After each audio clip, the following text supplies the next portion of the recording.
Bab 141, Seorang Pengecut. Nama, pencuri abadi penulis. Plus mematikan mengatur ulang. S bersama anggota keluarga Zander dan para pengawal berdiri di paling depan dari kerumunan besar yang terdiri dari 4.900 plus penumpang di area luas Kolosseum tempat pelelangan diadakan kemarin. Di tengah kerumunan, berdiri seorang pemuda dengan penampilan rata-rata dan tubuh pendek. Dia mengenakan jubah biru tua sederhana. Pemuda ini adalah Jason dalam penyamaran barunya. Apakah kau merasakannya? Jason menyampaikan dengan muram. Suasana hatinya sangat muram. Tidak, sepertinya dia tidak datang pada akhirnya. Suara tua itu mendesah tak berdaya. Bajingan itu berhasil membuka cincin penyimpananku dan aku hampir tertangkap karena serangan balik. Jason sangat kesal dan marah saat ini. Kau masih berpikir dia orang normal? Kurasa dia memiliki seseorang sepertimu yang membimbingnya juga.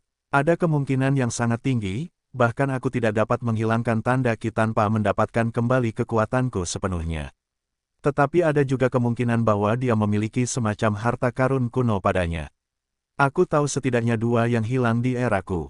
Suara tua itu dipenuhi dengan ketidakpastian. Meskipun demikian, kita harus menjauh dari bocah itu sampai kau mencapai alam inti Sungai Ki. Jadi, bagaimana jika dia memiliki peta itu? Tidak seorang pun yang bisa menguraikannya kecuali aku. Kita akan mendapatkannya kembali. Anggap saja kau memberikannya kepada seseorang untuk diamankan. Untung saja atasanmu juga curiga dan sekarang peta itu hilang, kau tidak perlu selalu gelisah. Lebih mudah mendapatkannya kembali dari bocah itu daripada organisasimu. Suara tua itu terdengar. Jason menarik napas dalam-dalam. Kau benar, kultivasiku berkembang pesat dengan teknik kultivasi senior, dan tidak akan lama lagi aku akan mendapatkan kembali peta itu dan membayar bajingan itu untuk tato aneh ini. Jason dengan penuh kebencian menatap tangan kirinya yang ditutupi sarung tangan. Dia tentu saja berbicara tentang simbol pencuri es.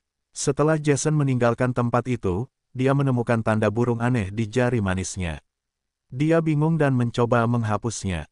Tetapi dia segera mengetahui bahwa itu tidak mungkin. Jason langsung menghubungkannya dengan temannya yang penuh kebencian dan memutuskan untuk mengupas kulit yang ada tanda itu. Dia mengupas kulit yang ada tanda burung itu. Mengenai rasa sakitnya, itu bukan apa-apa baginya setelah apa yang telah dia lalui. Namun, bagi Jason dan suara lama itu keheranan, setelah kulit baru itu tumbuh, tanda burung itu muncul kembali. Jason tidak menerima ini dan mengupas kulitnya lagi, tetapi hasil yang sama terjadi. Dia hampir mengamuk. Jika bukan karena suara lama itu yang memastikannya bahwa itu tidak berbahaya dan tidak ada fluktuasi ki atau jiwa di atasnya, Jason akan memotong jarinya dalam kegilaannya.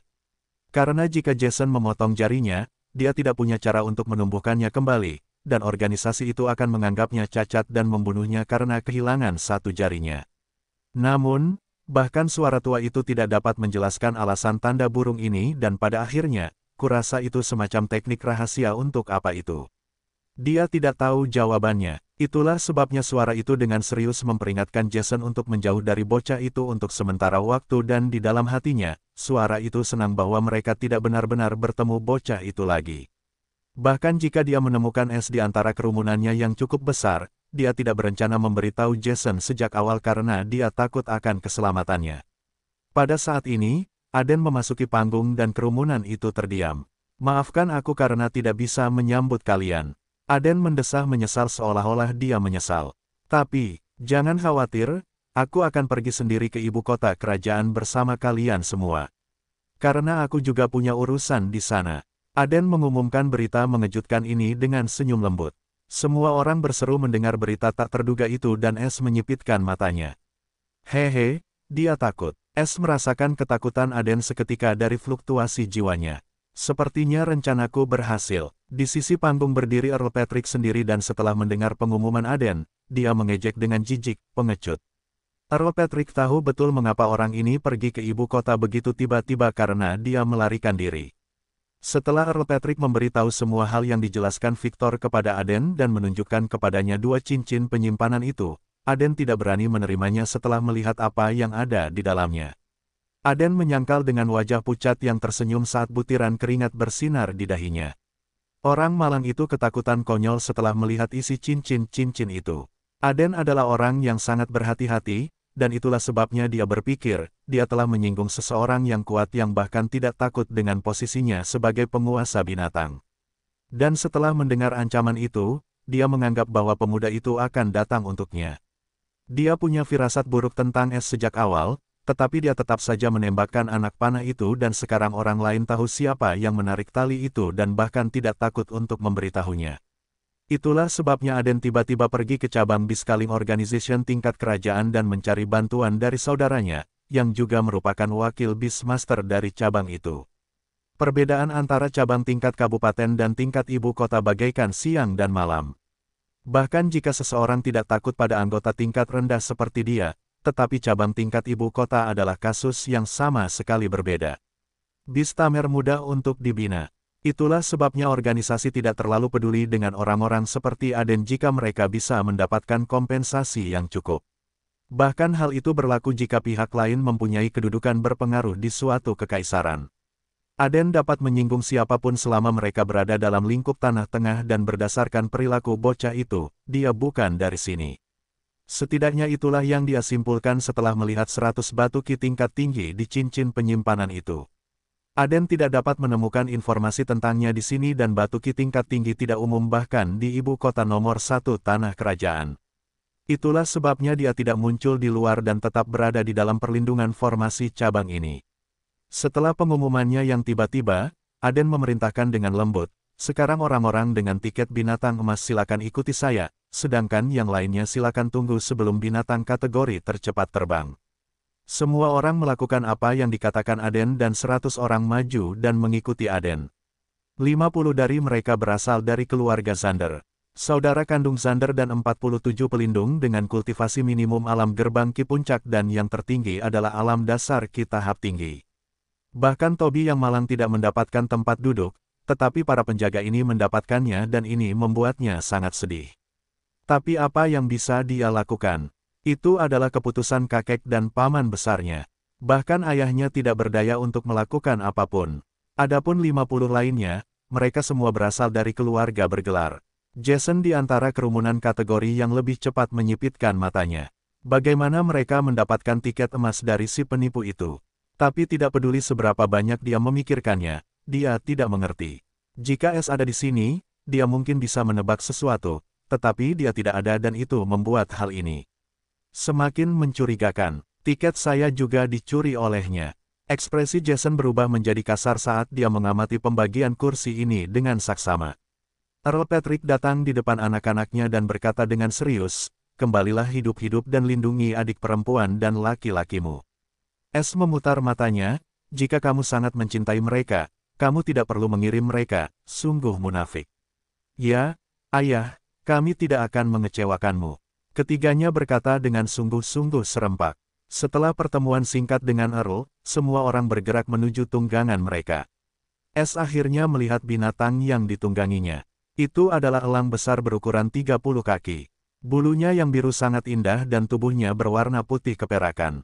Ia menatap semua orang dengan dingin dengan mata peraknya yang buas namun cerdas.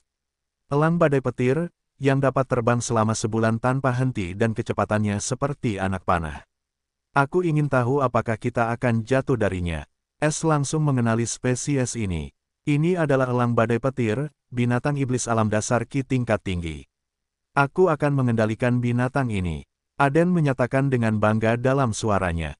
Sekarang, 10 dari 100 orang, silakan maju dan duduk di tanda rune di punggungnya. Dan tolong jangan mencabuti bulunya. Aden terkekeh sambil bercanda. Sekarang pertanyaannya adalah, siapa yang akan ikut dengan Aden? Dialah yang paling kuat di sini dan akan menjadi perjalanan yang aman bersamanya. Namun, masalah lain adalah bahwa orang terkuat adalah seorang pengecut. Semua orang memandang kelompok keluarga Zinder dengan iri. Mereka semua tahu apa yang akan terjadi. Ayo pergi. Nico terkekeh dingin saat ini sambil memerintahkan saudara-saudaranya dan 7 penjaga terkuat untuk berangkat ke binatang buas itu. Ada beberapa keuntungan memiliki posisi penting, pikir Es dengan gembira dan melakukan apa yang dikatakan Nico. Es melompat ke punggung elang yang lebar dan tercengang ketika melihat 10 rune terukir di sana. Untuk apa simbol-simbol rune ini? Dan mereka telah mengukirnya di tubuh makhluk hidup. Dia tidak bisa menahan rasa ingin tahunya. Penasaran, suara lembut Aden terdengar saat ini ketika Victor mengamati rune-rune itu. Ini adalah rune anti udara. Rune itu dapat menghentikan angin kencang yang bertiup dan kamu tidak akan merasakan tekanan udara apapun karenanya. Hanya organisasi kita yang dapat mengukir rune-rune itu. Aden menjelaskan dengan nada bangga yang jelas, tanpa peduli apakah seseorang mendengarkannya atau tidak. Rune anti udara, iya. Mata Es berkilauan dengan cahaya aneh saat dia memikirkan sesuatu. Kamu akan duduk bersamaku. Suara manis Skylar terdengar saat ini. Victor sedikit goyah dan menganggukkan kepalanya sambil tersenyum. Baik kakak maupun adik duduk di dua rune di paling ujung. Kenapa kalian duduk di paling ujung? Nico tidak puas dengan pengaturan tempat duduk ini. Aku seorang gadis dan aku tidak ingin ada yang melihat punggungku, jadi aku akan duduk di paling belakang. Lagi pula, Victor ada di sini untuk menemaniku. Skylar membenarkan perkataannya dengan ringan. Nico tidak punya kata-kata untuk membalas karena Skylar ada benarnya dan menyerah. Kalian berdua, pastikan mereka tidak merasa tidak nyaman. Dia memberi perintah kepada dua anak buahnya dan duduk di paling depan karena dia tidak tahan duduk di belakang seseorang. Apalagi jika mereka hanya penjaga. Tempat ini sangat nyaman. Es tidak bisa menahan diri untuk tidak berpikir seperti ini setelah dia duduk di bagian belakang Thunderstorm Hawk yang empuk dan hangat. Setelah merasa nyaman, fokus Es akhirnya beralih ke panel notifikasi, yang dipenuhi dengan 97 notifikasi baru. Sistem, bisakah kamu membuat laporan? Singkat untukku, aku akan melihat masing-masing dari mereka secara terpisah saat aku punya waktu, pinta Es. Dia terburu-buru untuk mengetahui hasil curian TP-nya yang banyak. Sama dengan. Jumlah pencopetan berhasil, 97. Pencurian tingkat rendah, 8. Pencurian tingkat kecil, 89. Total hadiah, 12.000 TP. Tanda hubung. Poin pencuri, 12.330. Tanda hubung. Pencurian tingkat rendah, 13. Sama dengan. Sangat sedikit. Es mengerutkan kening karena jumlah pencurian tingkat rendah. Dia pikir akan mudah untuk meningkatkan jumlah pencuriannya sekarang karena dia mencuri dari banyak orang sekaligus. Sekarang Es menyadari bahwa dia salah karena ada orang miskin yang bercampur dalam kelompok ini. Tidak masalah, aku masih punya lebih banyak target untuk dicuri. Es segera mengalihkan perhatiannya ke 103 target yang tersisa. Hampir setiap target yang dihancurkan ini berada dalam kelompok kategori tercepat. 5 dari mereka ada di Thunderstorm Hawk, jadi mereka bisa menunggu untuk saat ini. Namun, 98 orang yang sedang melakukan reaming.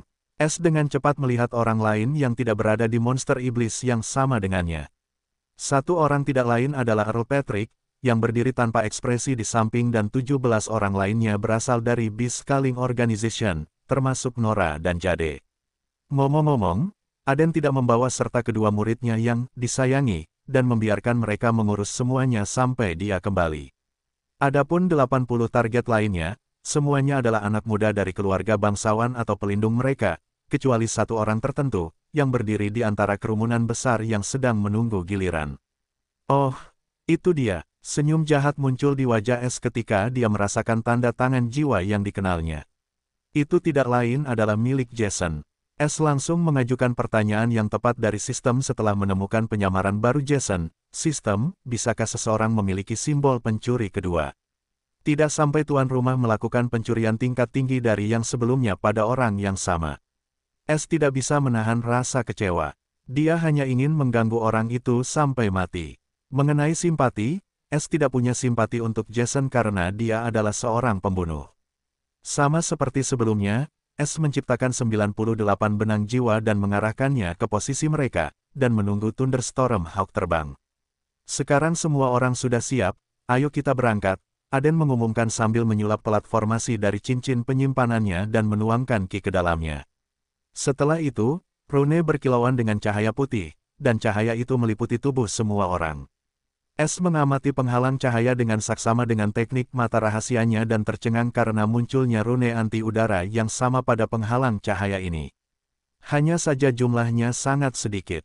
Setelah penghalang dipasang, Aden memejamkan mata saat dia menggunakan teknik penjinak binatang buasnya. Thunderstorm Hawk mengeluarkan teriakan nyaring saat mengepakkan sayap birunya yang indah dan megah dan terbang. Es dengan cepat berhenti mengamati penghalang cahaya dan langsung menggunakan copet dan saat berikutnya amal pencuri, berturut-turut. Mengenai batu ki tertulis, es telah menyiapkan 500 di antaranya jadi dia belum kehabisan persediaan.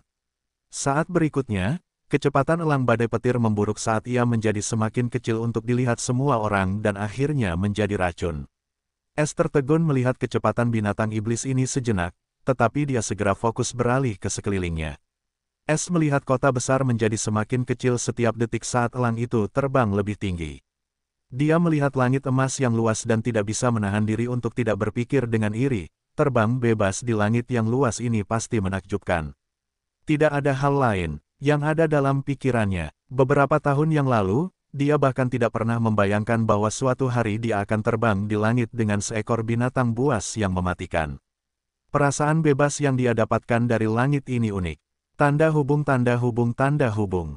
Sementara Es menikmati penerbangan pertamanya. Di darat, pada saat ini, di dalam Biskaling Colosseum, suasana menjadi sunyi senyap karena beberapa saat yang lalu Earl Patrick hampir membunuh seorang pria malang dari organisasi yang berdiri di sampingnya.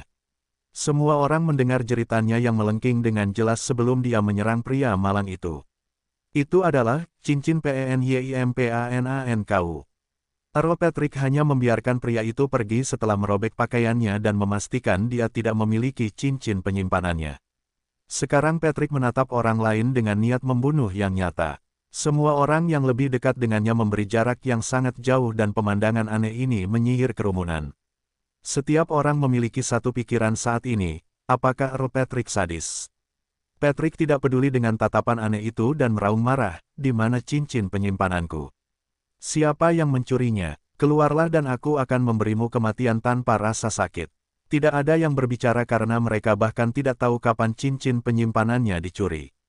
Tiba-tiba, teriakan alarm Nora bergema saat ini, cincinku hilang. Apa? Di mana cincin penyimpananku? Jade bergabung dalam keributan setelah rekan muridnya. Begitu saja, 94 korban lainnya muncul dan semuanya adalah penumpang kategori tercepat dan beberapa petinggi organisasi. Jika Jason tidak ingin menarik banyak perhatian pada dirinya sendiri saat ini, dialah satu-satunya yang tersisa yang tidak berbicara. Bajingan itu, Jason berada di ambang kegilaan karena dia tahu siapa yang memiliki fetis dan kemampuan seperti dia untuk mencuri cincin penyimpanan. Bukankah kamu bilang kamu tidak menemukannya? Jason marah dan meledak dalam benaknya, karena tidak ada seorang pun di sini untuk melampiaskan amarahnya. Dia menemukan seseorang sendirian. Pasti ada kesalahan. Aku mengamati kerumunan dan semua orang di luar. Dia tidak ada di sini. Suara tua itu juga terdengar frustrasi. Tapi dia ada di sini, dan dia mencuri cincin penyimpananku lagi. Kata Jason dengan kesal. Pasti ada semacam kesalahan. Seharusnya orang lain yang melakukannya. Ya, pasti. Suara tua itu menenangkan Jason atau dirinya sendiri. Pada saat ini, suara marah Nora bergema lagi, tanda burung jelek ini. Siapa yang berani melakukan ini? Keluar, dasar bajingan. Wah, saudari lihat tanda burung jelek ini juga ada di jariku. Jade berteriak kaget dan marah juga. Earl Patrick terperangah melihat ini dan tidak bisa menahan diri untuk tidak melihat jarinya. Karena marah dan kaget, dia tidak menyadarinya pada awalnya, tetapi sekarang dia juga melihat tanda burung itu di jari manisnya. Tikus kurang ajar, keluar. Patrick meraung lagi. Sekarang bagaimana kamu menjelaskan ini? Jason bertanya dengan dingin saat wajahnya berkedut tak terkendali. Bajingan pencuri itu. Suara tua itu seakan-akan berteriak kapan saja. Itu adalah pencuri yang bernama Pencuri Langit. Seorang anak muda berbicara dengan keras karena marah. Dia juga seorang korban. Semua orang menatapnya dengan tercengang. Anak muda itu dengan cepat menunjukkan pecahan batu ki dan berkata, aku menemukannya di sakuku dan nama ini tertulis di sana. Para korban itu termasuk Jason dan Patrick, memeriksa saku mereka dan, seperti anak muda itu, mereka menemukan batu ki dengan fase dan nama yang sama. Patrick tidak tahan lagi dan memuntahkan darah, karena marah. Aib ini terlalu berat baginya. Jason juga merasakan rasa logam di mulutnya tetapi menelan kembali apapun yang mendekat. Aku akan menyiksa bajingan sombong ini. Petik 1. Wah, bocah itu punya rahasia yang menggemparkan. Kau harus menjadi kuat agar bisa menangkapnya, dan semua yang menjadi haknya akan menjadi milikmu. Jangan lupa, kita masih bisa melacaknya lewat peta.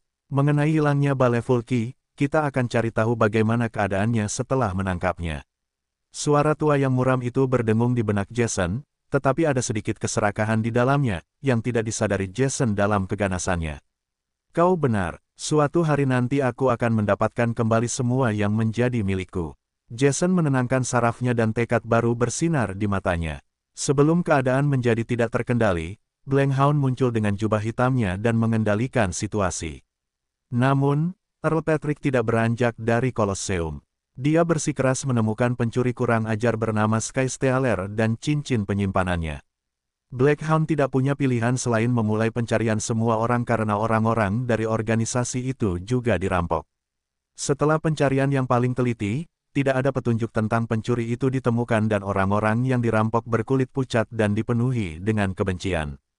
Blankhound juga sangat frustrasi karena semua yang terjadi di Colosseum dan jika berita itu keluar, reputasi mereka akan hancur dan mereka semua akan menerima hukuman dari organisasi. Segera, berita mengejutkan lainnya sampai ke telinga semua orang. Itu tentang pencurian di luar dan pencurinya juga sama. Ini membuat segalanya menjadi lebih rumit dan nama Sky Stealer menjadi sangat mengerikan. Blankhound memutuskan untuk melaporkan pencuri aneh ini kepada para petinggi organisasi sambil menggertakkan giginya. Bahkan jika dia dihukum, ini bukanlah sesuatu yang bisa dia sembunyikan sekarang, dan akan jauh lebih baik jika mereka mengetahuinya darinya daripada orang lain. Sedangkan untuk Aden, dia akan dihukum karena dia meninggalkan jabatannya tanpa pemberitahuan sebelumnya. Tidak masalah jika dia memiliki saudara laki-laki atau ayah di cabang tingkat ibu kota. Para korban tidak memiliki siapapun untuk mendapatkan kompensasi dan mereka hanya bisa menutup mulut dan membenci pencuri itu sampai ke tulang, tidak ada yang lain. Setelah drama Sky Stealer ini, perjalanan untuk kategori tercepat dibatalkan selama sehari karena para bangsawan itu membutuhkan uang untuk tinggal di ibu kota. Mereka tidak bisa pergi dengan tangan kosong dan kemudian tinggal di jalanan seperti pengemis, bukan? Ketika para korban di luar mengetahui tentang para korban di dalam, mereka semua tercengang dan bersumpah untuk menemukan pencuri itu apapun yang terjadi. Tentu saja, Patrick yang bertanggung jawab atas pencarian ini. Namun, pencarian ini tidak berakhir sia-sia ketika sebuah berita mengejutkan sampai ke Patrick dan semua orang di kota itu. Berita ini sangat tidak dapat dipercaya sehingga tidak ada seorang pun yang berani mempercayainya dan itu juga terkait dengan pencuri terkenal di daerah Xander, pencuri langit. Tanda hubung tanda hubung tanda hubung. Di langit emas yang luas, seekor binatang iblis yang agung terbang tinggi seperti angin kencang berwarna biru keperakan. Tidak lain adalah Thunderstorm Hawk yang terbang sebelum semua keributan itu. Sudah seminggu sejak perjalanan ke ibu kota dimulai dan Thunderstorm Hawk tidak beristirahat sejenak. Ia dapat terbang selama sebulan penuh seperti ini dan itulah sebabnya ia menjadi binatang dalam kategori tercepat. Hanya tersisa 5 hari lagi sebelum ia mencapai Kolosem pemanggil binatang di ibu kota kerajaan. Aden dan yang lainnya di atas binatang itu terdiam selama ini dan semua orang fokus pada kultivasi mereka. Namun, jika Aden tahu apa yang terjadi di kota Xander setelah beberapa menit ia pergi dan berita mengejutkan yang mengguncang. Kota itu sampai ke inti, ia tidak akan begitu santai dan berharap jika ia bisa tetap tinggal di kota itu. Es juga duduk dengan nyaman di rune terakhir. Ia benar-benar menikmati perasaan terbang di langit. Namun ia bosan setelah beberapa jam dan, seperti orang lain, melakukan hal sendiri. Pertama, ia memeriksa hasil kerja kerasnya. Sama dengan. Jumlah pencopetan berhasil, 98. Pencurian tingkat rendah, 12. Pencurian tingkat kecil, 86. Total hadiah, 14.200 TP. Tanda hubung tanda hubung tanda hubung. Poin pencuri, 26.530. Tanda hubung tanda hubung tanda hubung. Pencurian tingkat rendah, 25. Sama dengan. Hasil pencurian baru ini sangat sesuai dengan keinginannya dan membuatnya semakin dekat untuk mencapai tujuannya. Setelah itu, fokus utama S adalah teknik manipulasi jiwa rune, level pertama. Dia telah mempelajarinya selama beberapa waktu sekarang dan sangat dekat untuk membentuk benang seperti jarum dengan ki jiwa cahaya. Es harus mengakui bahwa sejak dia mulai mempelajari teknik ini, kendalinya atas ki jiwa dan bahkan ki bela diri menjadi sangat tepat. Orang dapat melihat ini dari benang jiwanya, sebelumnya dia hanya bisa menyulap 15 setelah membentuk inti jiwa orangnya dan dia pikir itu adalah batasnya. Tetapi dia segera mengetahui bahwa ini sama sekali tidak terjadi setelah dia mulai mempelajari teknik pengendalian jiwa ini. Hanya karena teknik kontrol ini, dia berhasil menciptakan Thief Charity juga atau dia tetap tidak akan mampu menciptakan skill semacam ini. Skill ini mungkin terlihat sederhana, tetapi sama sekali tidak demikian. Hanya orang seperti S yang bisa melakukan ini dan dia tidak tahu kebenaran yang mencengangkan ini tentang dirinya sendiri. Setiap kali S punya waktu, dia akan berlatih teknik ini, seperti bagi siapapun di sini yang mencari tahu tentang ki jiwanya. Tidak seorang pun bisa, sesederhana itu. Meskipun Aden adalah seorang kultivator sungai kosong, dia tidak dapat mendeteksi ki jiwa S sampai dia mencapai tahap kedalaman sungai dan hanya fokus pada milik S. Itulah sebabnya S berlatih tanpa khawatir. 3 hari lagi berlalu dalam sekejap mata. Mata S terpejam saat 5 benang putih transparan menari di jari-jari tangan kirinya. Benang-benang itu cukup tipis dan terus menipis hingga semuanya setipis jarum. S membuka matanya, ada kegembiraan yang terlihat di dalamnya. Akhirnya aku mencapai level pertama teknik manipulasi jiwa rune. Pikirnya dengan gembira. Dia bersemangat karena sekarang dia akhirnya bisa mempelajari ensiklopedia, yang sudah lama ingin dia lihat. Karena tanpa menguasai bagian pertama, dia tidak bisa menilai informasi bagian kedua. Aku sudah dekat dengan ibu kota sekarang jadi aku bisa membuka bagian ketiga setelah mencapainya. Pertama, aku harus menemukan cara untuk mendaratkan elang ini. S merenung. Sejak awal, dia tidak berencana pergi ke cabang pemanggil binatang ibu kota karena dia tahu organisasi-organisasi ini punya cara untuk berkomunikasi jarak jauh hanya dengan kemampuan mereka untuk menemukan informasi tentang dia dan Jason dengan begitu cepat. Setelah apa yang dia lakukan, kemungkinan besar ada kekuatan yang menunggunya di sana. S kini tengah memikirkan bagaimana ia harus mendaratkan Thunderstorm Hawk di kelompok itu dengan aman karena jika terjadi kesalahan dari ketinggian ini, ia akan menjadi bubur daging dan santapan bagi binatang buas. Aku jelas tidak bisa menggunakan serangan jiwa karena ia akan mati saat itu juga, pikir S serius. Kecepatan Thunderstorm Hawk ini tidak diragukan lagi setara dengan miliknya, tetapi ia hanya terkenal karena kelincahannya, bukan kemampuan bertarungnya, dan jiwanya bahkan lebih rapuh daripada tubuhnya. Itulah sebabnya S harus memikirkan cara untuk mendaratkan Hawk ini dengan sempurna tanpa membunuhnya dan satu-satunya cara yang terlintas di benaknya adalah menyandera Aden seperti yang ia lakukan pada Jason. Aden tidak memiliki keterampilan Jason maupun refleksnya, ia terlalu lama beradaptasi dengan gaya hidup yang mudah dan itulah yang membuatnya menjadi target yang jauh lebih mudah dikendalikan daripada pembunuh seperti Jason. Adapun orang lain di Hawk, ia dapat dengan mudah membunuh mereka dengan peluru penusuk jiwa jika yang lain mencoba berperan sebagai pahlawan. Satu-satunya orang yang membuatnya tidak yakin tidak lain adalah wanita cantik di sampingnya Skylar.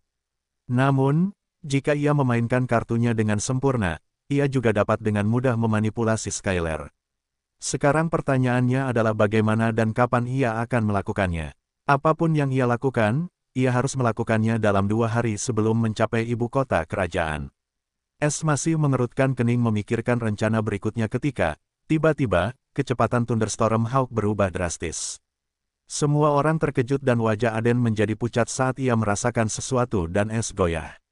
Namun, satu orang sangat tenang saat ini dan itu adalah Skylar. Mata S langsung mengerut saat ia merasakan sesuatu yang sama sekali tidak terduga dengan indera jiwanya. Mengapa keberuntunganku selalu terkuras setiap kali semuanya berjalan sesuai rencanaku? Ia tidak tahu apakah harus tertawa atau menangis saat ini, tetapi ia tidak panik dan tetap tenang dan menunggu untuk melihat tamu tak terduga ini. Saat berikutnya, suara dominan seorang pria bergema, "Penjinak binatang, mendaratkan Thunderstorm Hawk ini sekarang juga. Aku perintahkan padamu, sebagai penguasa binatang dari cabang organisasi pemanggil binatang di ibu kota kerajaan tanpa bulan."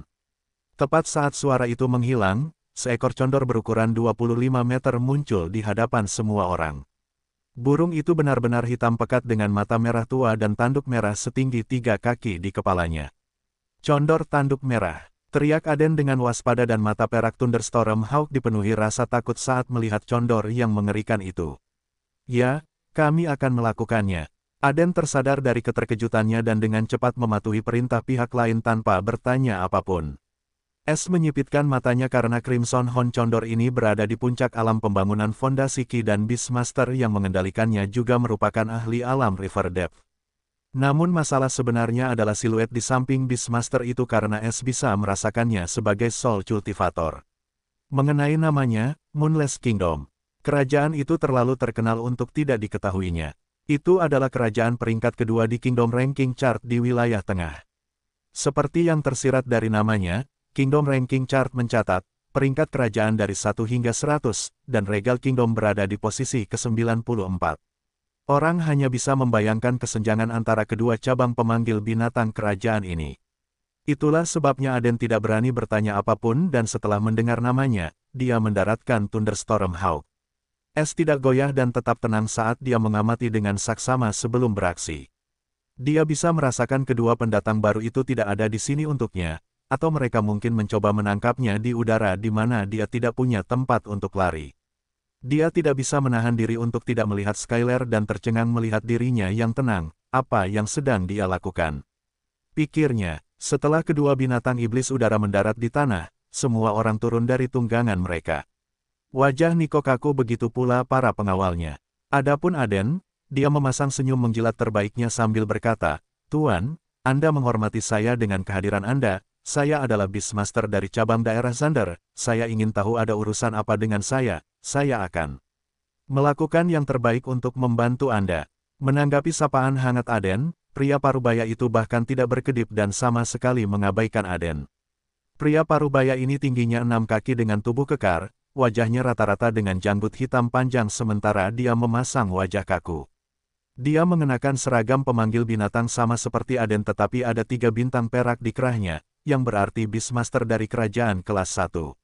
Aden hanya memiliki 1 bintang perak, yang berarti dia berasal dari cabang kerajaan kelas 3. Pada saat ini, sosok ramping mendarat di tanah dengan anggun. Itu adalah seorang wanita, yang tampak berusia awal 20-an. Dia memiliki wajah pucat bulat dengan fitur luar biasa. Dia mengenakan gaun abu-abu yang memperlihatkan pinggangnya yang seperti ular dan 2 puncak kembar yang besar. Namun, pada gaunnya, ada 2 reruntuhan yang menyala yang diukir dengan benang emas di dada kanannya. Perkirakan Runecrafter, apakah kamu menemukan orang yang kamu cari? Beastmaster dengan kaku bertanya pada sosok yang baru saja mendarat di tanah. Namun ada sedikit rasa hormat dalam suaranya. Semua orang berseru mendengar Runecrafter. Es juga agak tercengang saat dia mengamati wanita itu. Perhatiannya langsung tertuju pada dada besarnya, ahem pada 2 rune yang menyala itu. Dia adalah Runecrafter mortal tingkat 2 dari Pale Flame Organization. Dia segera mengasumsikan latar belakangnya, melihat 2 rune itu. Rune yang menyala ini mewakili peringkat perajin rune dari 1 hingga 9 dan hanya 1 organisasi yang berhak menggunakan simbol ini, organisasi Pale Flame. Es telah lama merasakan kehadiran seorang pembudidaya sungai jiwa, tetapi dia tidak pernah menyangka akan bertemu dengan seorang perajin rune dari organisasi terkaya di bawah tanah kerajaan. Dia tidak lagi bodoh dan tahu betapa langkanya perajin rune sebenarnya, dan bagaimana mereka diperlakukan.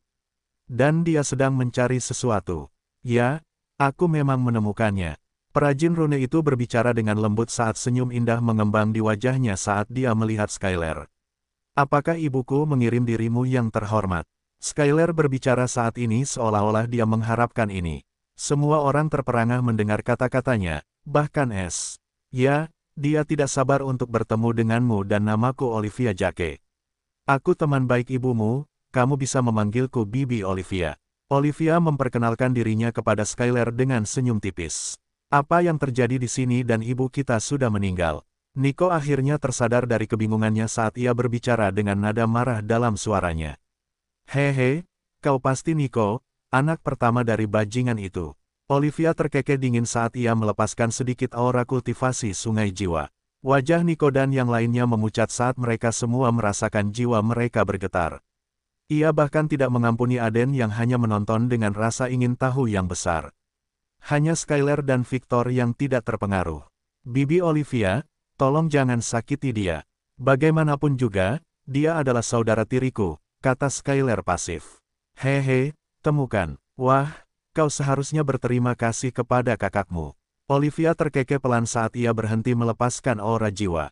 Ibunya pasti memegang posisi yang cukup berpengaruh atau penyihir sombong ini tidak akan mendengarkan Skylar secepat ini. S langsung melihat tindakan Olivia yang menyenangkan Skylar. Wajah Nico pucat dan berubah marah saat ia menatap Olivia dan Skylar. Jadi, kalian merencanakan sesuatu, tetapi bahkan ayah tidak mengira kalian berhubungan dengan wanita jalang pengkhianat itu. Nico menatap Skylar dengan penuh kebencian sambil menggonggong. Mata Skylar berubah tajam, jika kau tidak menghormati ibuku lagi, aku akan lupa kau adalah saudara tiriku. Dia mengancam, dan akhirnya menyingkirkan cadar dari wajahnya. Di mata semua orang, wajah seperti peri muncul. Wajah oval yang cantik dan sepasang mata biru langit yang bersemangat. Kulitnya seputih giok, Skylar telah sepenuhnya berubah menjadi kecantikan yang menggoda yang tampaknya berusia akhir belasan. Semua orang melirik wajah Skylar lagi kecuali S, yang acuh tak acuh. Skylar seperti peri, tetapi dia masih 1 atau 2 tingkat di bawah dibandingkan dengan istrinya yang disegel. Namun transformasi Skylar belum berakhir setelah cadar dari wajahnya disingkirkan, auranya terasa sakit. Sebelumnya dia tidak memiliki jejak ki pada dirinya, namun sekarang dia langsung melepaskan tekanan dari kultivator tahap puncak pembangunan fondasi dan itu bukan aura ki bela diri, itu adalah ki jiwa. S dan Olivia adalah satu-satunya yang tidak terkejut dengan perubahan mendadak ini. S telah lama merasakan aura kultivator jiwa pada Skylar dalam pelelangan dan itulah sebabnya dia sedikit waspada terhadapnya sejak awal. Tabir itu adalah harta yang menyembunyikan aura jiwanya, tetapi bukan dari seorang kultivator jiwa surgawi seperti dia. Adapun Olivia, dia tahu karena ibu Skylar mengirimnya untuk menjemput Skylar karena alasan ini. Nico merasakan jiwanya bergetar setelah Skylar melepaskan aura jiwanya padanya dan memuntahkan genangan darah. Wajahnya pucat pasi saat dia tersenyum pahit, jadi, memang begitu, ya. Wanita itu mungkin kembali diam-diam untuk menemuimu dan kau melepaskan cadar itu di depannya, bukan? Dia bertanya dengan lemah. Ya, dia kembali untuk menemui anak-anaknya, dan aku melepaskan cadar yang ayahku kenakan padaku sehingga tidak ada yang bisa mengetahuinya dari bakatku dalam jiwa. Skylar berkata tanpa ekspresi. Petik 2. Hehe, biar ku tebak. Lalu dia mengajarimu teknik kultivasi jiwa yang saat ini sedang kau praktikkan dan berjanji akan membawamu pergi begitu kau. Sebelum Nico bisa mengatakan sepatah kata pun, matanya berputar ke atas, dan dia kehilangan kesadaran. Jangan khawatir, aku hanya membuatnya pingsan, dia terlalu banyak bicara omong kosong. Olivia memainkan rambutnya yang panjang saat dia berkata dengan acuh tak acuh. Skylar tidak berbicara dan menatap Nico yang pingsan di tanah. Ayo pergi, kita punya perjalanan panjang di depan kita. Olivia berkata dengan tidak sabar. Ya, Skylar mengangguk. Ayo pergi, Victor, kita akan menemui ibu kita. Dia akan menceritakan semuanya sendiri karena dia masih hidup. Dia menatap saudara kandungnya dan ketika dia melakukannya, ekspresi bingung melintas di wajahnya. Karena Victor terlalu tenang dan bahkan tidak menunjukkan sedikit pun emosi di wajahnya seolah-olah dia sama sekali tidak terkejut mendengar berita ini. S dengan tenang menatap semua orang dan kemudian wajah peri Skylar dan mendesah dalam sambil berkata, tidakkah menurutmu aneh ketika dia datang untuk menemuimu, dia tidak mengunjungiku jika dia hanya di sana untuk anak-anaknya. Skylar menyipitkan matanya karena Victor bertingkah aneh. Tidak, sangat aneh. Pertanyaan macam apa ini, Victor kecil? Jangan meragukan niat ibumu. Dia sedang terburu-buru sehingga dia hanya bisa menemui adikmu saat itu dan percayalah, dia sangat menyesalinya. Olivia mencoba membenarkan atas nama temannya dengan ekspresi sedih. Aktingnya sangat bagus. S mencibir dalam hatinya, tetapi dia tidak ingin terlalu terlibat dengan orang-orang bermuka dua ini. Dia hanya ingin memperingatkan Skylar, karena dia peduli dengan saudara-saudaranya. Bahkan orang bodoh pun akan melihat Nico mengetahui sesuatu yang Olivia atau temannya tidak ingin Skylar ketahui dan itulah mengapa dia memukulnya dengan dingin dan langsung menuntut untuk pergi. Saat dia datang ke sini, dia bahkan tidak melihat Victor, yang berarti dia hanya di sini untuk Skylar dan ini juga menunjukkan bahwa ibu Skylar tidak peduli dengan anaknya yang lain tanpa bakat jiwa apapun. S tidak tahu mengapa wanita itu menginginkan Skylar sekarang, tetapi ada sesuatu yang tidak beres dan Skylar tidak ingin melihatnya. Mungkin Patrick juga punya alasan egois untuk menyembunyikan bakat Skylar dalam jiwa dan sekarang mengirimnya ke pertempuran mematikan ini atau untuk alasan lain ke ibu kota. S tidak tahu dan tidak ingin tahu juga. Siapa kau? Mata Skylar dingin saat dia melihat perawakan Victor yang tenang. Dia sangat mengenal kakaknya dan Victor tidak akan pernah menanyainya. Terutama jika menyangkut ibu mereka. Victor selalu ingin bertemu dengannya, dan ibunya pernah berjanji akan membawanya kepadanya suatu hari nanti. Tapi sekarang Victor menanyainya dengan cara seperti itu, bagaimana mungkin dia tidak menyadarinya. Semua orang terkejut dengan perkembangan yang tiba-tiba ini, bahkan Olivia. Hehe, hanya orang yang lewat. Victor terkekeh saat ini saat dia menyapu tangannya melewati wajahnya dan Javier muncul dengan senyum arogannya. Semua orang terperangah oleh ini, dan wajah Aden seolah-olah jiwanya telah meninggalkan tubuhnya. Itu kau, Aden berteriak ngeri. Bagaimana dia bisa melupakan alasan dia melarikan diri dari kota? Itu persis karena pemuda ini. Skylar juga mengingat orang ini dengan jelas. Dia tidak akan pernah melupakan perasaan dan penghinaan yang ditimbulkannya pada Victor. Di mana Victor? Apa yang kau lakukan padanya? Skylar dengan cepat tersadar dari keterkejutannya saat niat membunuh menggantikan keterkejutan di matanya. Olivia juga pulih dari keterkejutannya saat dia berkata dengan muram, "Siapa kau?" Dia bisa tahu kultivasi orang ini baru di gerbang ketiga, namun, senyumnya yang arogan namun tenang tidak sesuai dengan kekuatannya yang sedikit. Jangan terlibat dengannya, kultivasinya bukan yang kita lihat. Beastmaster berbicara dengan muram saat ini, yang terdiam sejak awal. Kami tidak ingin ada masalah. Katakan saja pada gadis itu apa yang kau lakukan pada anak laki-laki itu dan kami akan segera pergi. Dia berbicara tanpa kesombongan atau rasa hormat. Akhirnya, seorang pria dengan otak. Javier terkekeh dingin saat dia menatap tajam ke arah Beastmaster. Orang ini sangat tajam meskipun penampilannya. Victor baik-baik saja. Aku hanya meminjam wajahnya untuk 1 hari. Ayahmu seharusnya sudah menemukannya kali ini. Javier mengalihkan perhatiannya ke Skylar, yang sedang tidak ingin bicara dan siap menerkamnya seperti singa betina jika dia berbicara omong kosong lagi. Bagaimana aku bisa percaya padamu? Skylar masih tidak menyerah. Hehe, begitulah, kau tahu, Javier tersenyum misterius dan berkata, kau tidak bisa. Tapi apa yang bisa kau lakukan? Skylar, jangan serang dia. Olivia bukan orang bodoh, dan dia tahu orang ini sulit dihadapi dan Skylar berdiri hanya 2 kaki darinya. Namun, Skylar tidak mengindahkan peringatan keras Olivia dan menggunakan serangan jiwa. Sampai kita bertemu lagi. Javier tersenyum misterius saat dia menjadi bayangan sebelum menghilang sepenuhnya. Skylar tercengang melihat bajingan ini menghindari serangan jiwanya seolah-olah itu bukan apa-apa dan mata Olivia menyipit seperti halnya mata Beastmaster. Mereka semua tahu teror serangan jiwa dan orang itu tidak hanya menghindarinya, dia sekarang sudah pergi. Olivia juga tidak menemukan gelombang jiwa, Beastamer juga tidak menemukan gelombang ki. Keduanya tidak memiliki indera jiwa atau indera bela diri. Bahkan jika mereka mau, mereka tidak dapat melihat melalui siluman es yang terengah-engah atau mereka dapat menandingi langkah kilatnya.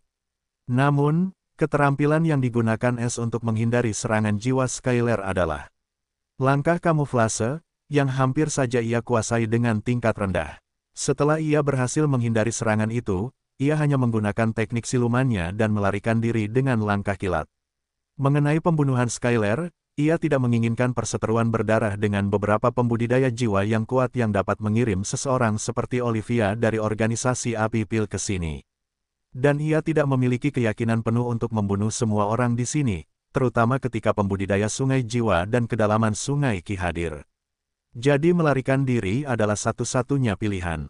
Dia hanya bertindak sangat misterius untuk membuat semua orang takut setelah mengubah wajahnya.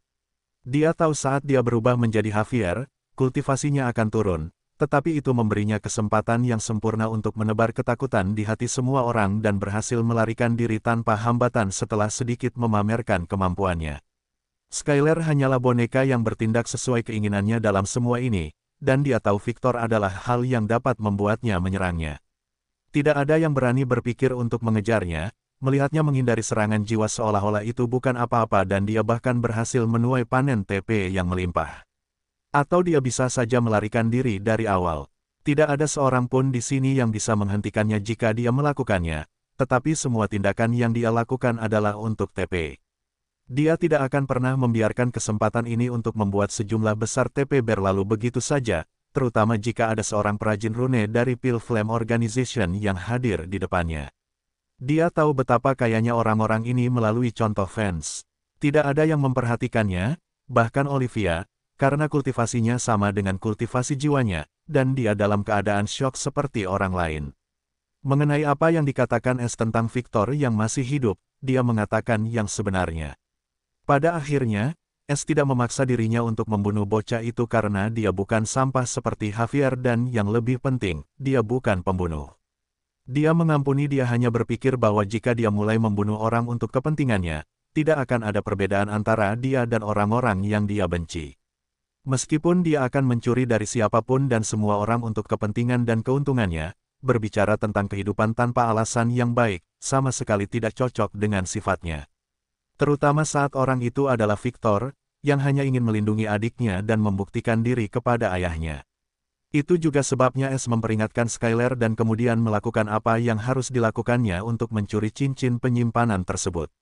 Mengenai apakah dia menangkap pesannya, itu bukan urusannya lagi karena dia memiliki hal-hal penting lainnya untuk dilakukan.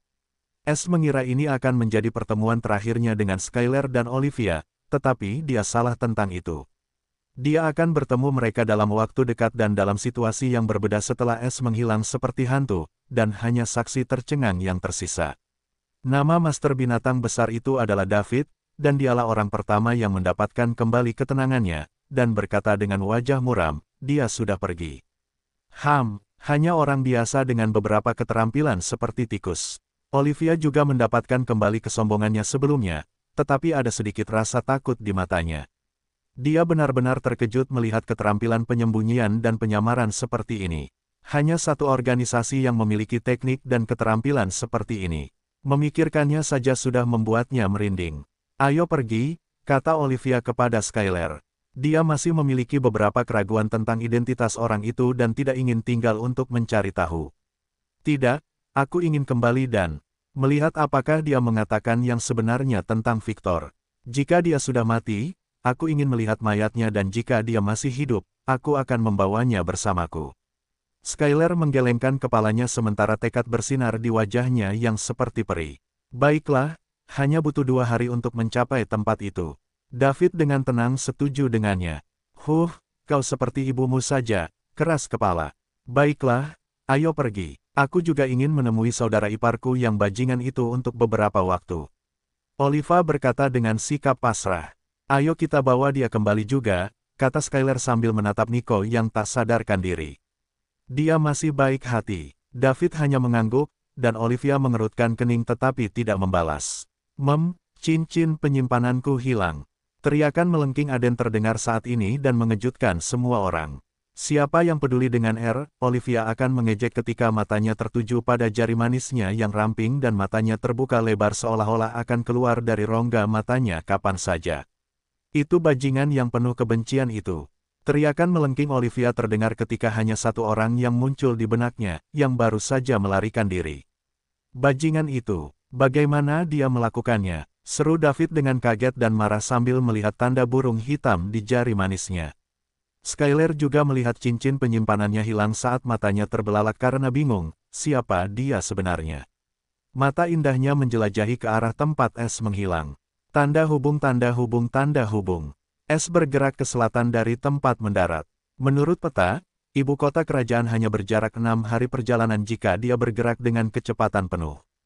Meskipun kecepatannya sama dengan Thunderstorm Hawk, namun, semua lanskap ini akan memperlambat kecepatannya karena dia tidak bisa terbang.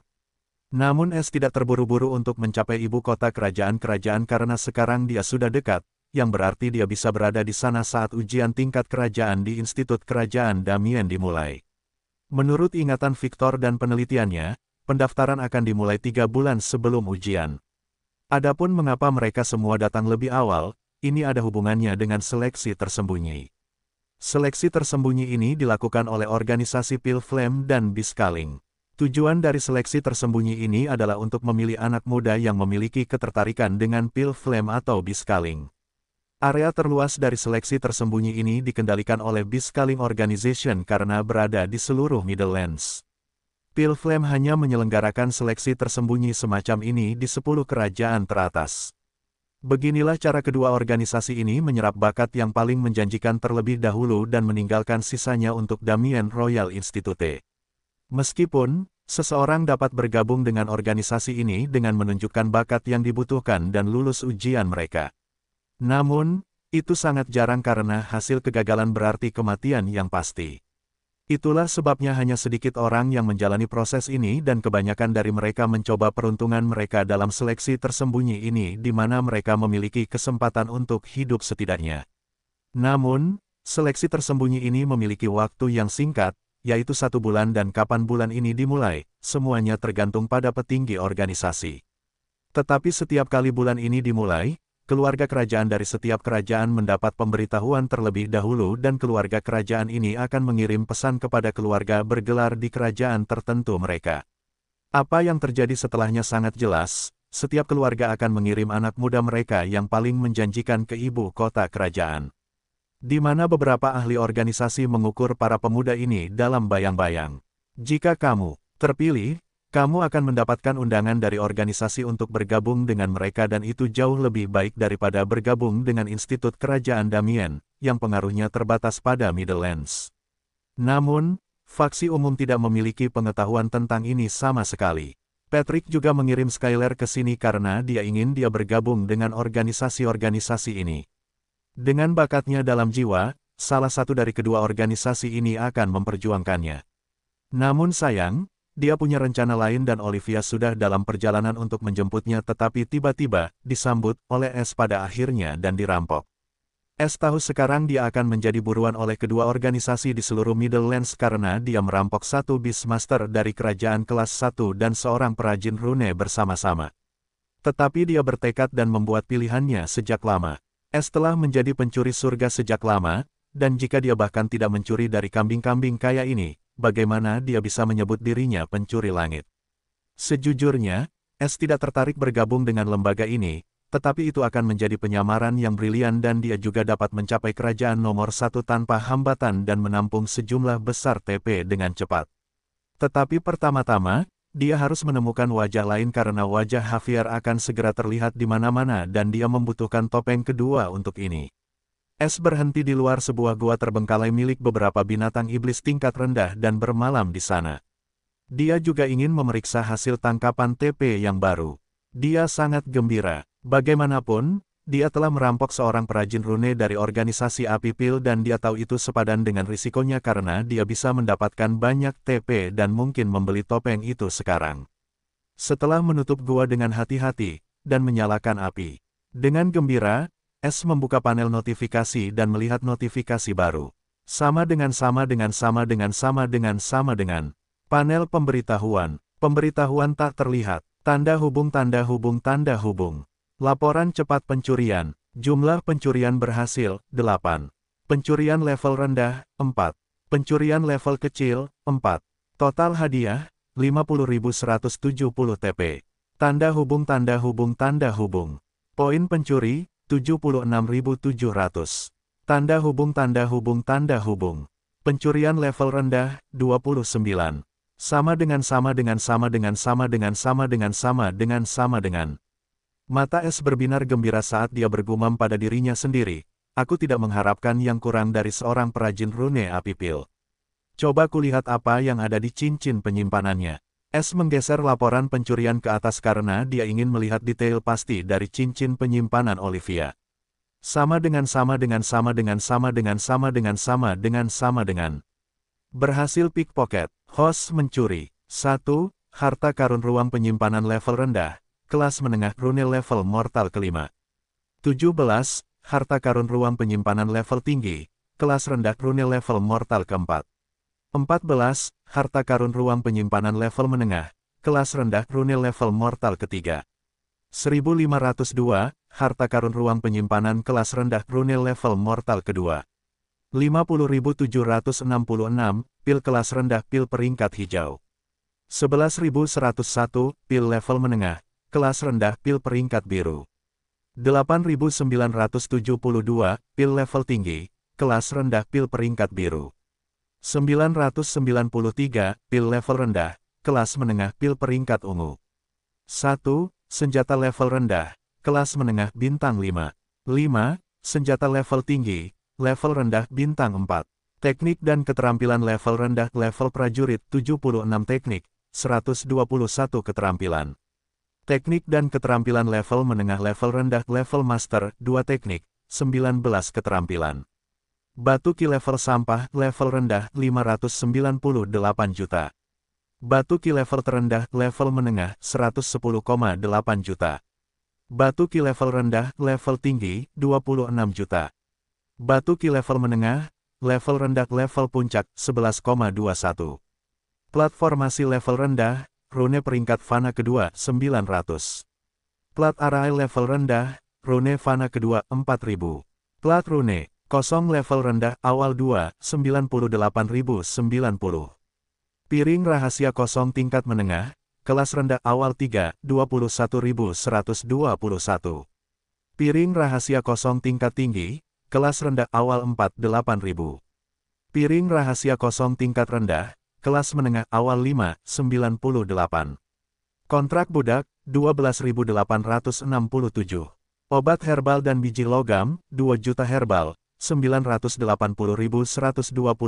biji logam. Hadiah 45.000 poin pencuri. Sama dengan. S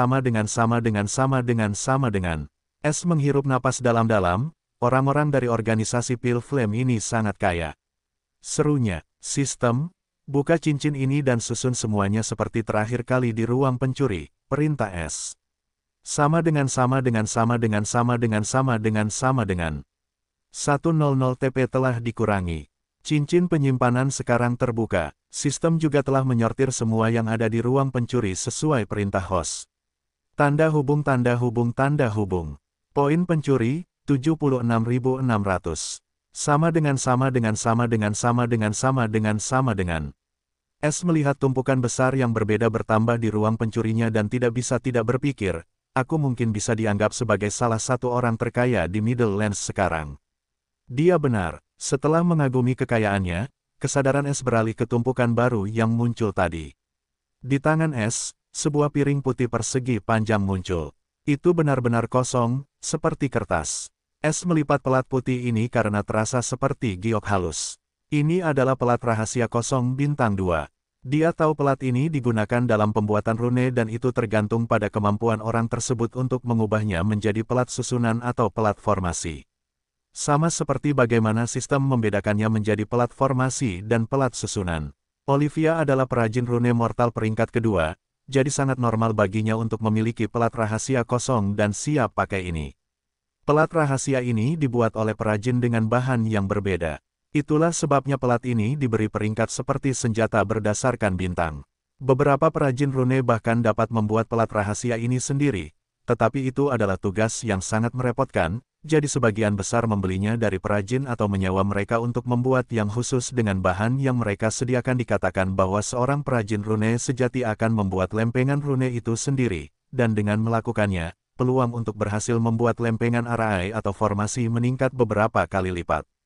Selain lempengan rune ini, S menyapu teknik dan keterampilan itu, dan yang mengejutkannya, semuanya adalah tentang cara membuat simbol rune menjadi arai dan formasi khusus. S dengan bersemangat membuka salah satu keterampilan tingkat terendah tetapi bahkan tidak mengerti apapun dan menebak semuanya karena masih belum memiliki pengetahuan tentang simbol rune. Dia dengan hati-hati menyimpan teknik dan keterampilan itu ke samping untuk masa depan. Dia juga menemukan token perajin rune dari organisasi api pil seperti milik fans dan menyimpannya bersama yang lain. Token ini bisa sangat berguna jika dia menggunakannya dengan sempurna pada waktu yang tepat. Setelah mengatur semuanya di ruang pencuri, dia menyapu panel sistem untuk melihat panel tertentu lainnya. Sama dengan. Energi jiwa elemen cahaya aktif. Waktu tersisa, 14:33, 29. Sama dengan. Aku masih punya waktu 14 jam lagi sebelum jeda 2 hari. Aku harus membuka bagian ketiga dari pembuatan rune surgawi terlebih dahulu dan, dalam 2 hari jeda, berlatih langkah-langkah kamuflase. Aku harus menguasai level rendah sebelum pergi ke ibu kota, itu akan meningkatkan kemampuan melarikan diriku berkali-kali lipat. Es bergumam sendiri saat dia merencanakan. Mengenai pembelian topeng kedua, Es sama sekali melupakannya karena dia punya waktu, dan dia tidak berencana untuk pergi ke ibu kota segera. Dia telah memutuskan untuk tinggal di gua ini dan berlatih pembuatan rune dan langkah kamuflase hingga pendaftaran dimulai, 3 bulan dari sekarang. Selain itu, dia tahu akan sangat berisik ketika mereka mulai mencarinya, jadi adalah keputusan yang bijaksana untuk tinggal di sini sampai keributan tentangnya mereda. Setelah menenangkan pikirannya, dia membuka bagian ketiga dari manual pembuatan rune surgawi, ensiklopedia simbol rune segudang dasar. Akhirnya terbuka kali ini tanpa perlawanan apapun. Es berpikir dengan gembira, ensiklopedia dasar simbol rune segudang, ensiklopedia lengkap tentang setiap simbol rune dasar dan strukturnya. Ada 12 ban ensiklopedia ini dan aku telah menilai ke tingkat 1, itu tidak mengejutkan Es karena dia telah meramalkan sesuatu seperti ini sebelumnya. Di tingkat pertama, ada 4 simbol rune elemen penting dari bumi, air, api, dan angin. Yang pertama adalah simbol rune bumi, yang merupakan kombinasi dari 3 struktur rune. Yang kedua adalah simbol rune air, yang merupakan kombinasi dari 5 struktur rune. Yang ketiga adalah simbol rune api, yang dikombinasikan dengan 9 struktur rune dan yang terakhir adalah angin, yang dikombinasikan dengan 11 struktur rune. Es mengerutkan kening setelah mempelajari informasi ini. Struktur rahasia ini adalah kunci di sini karena struktur rahasia khusus inilah yang memberikan simbol rahasia kemampuan dan elemen spesifiknya. Karena jika seseorang memiliki jiwa elemen cahaya, orang itu hanya dapat membuat simbol elemen cahaya dan disitulah struktur rahasia ini terbentuk.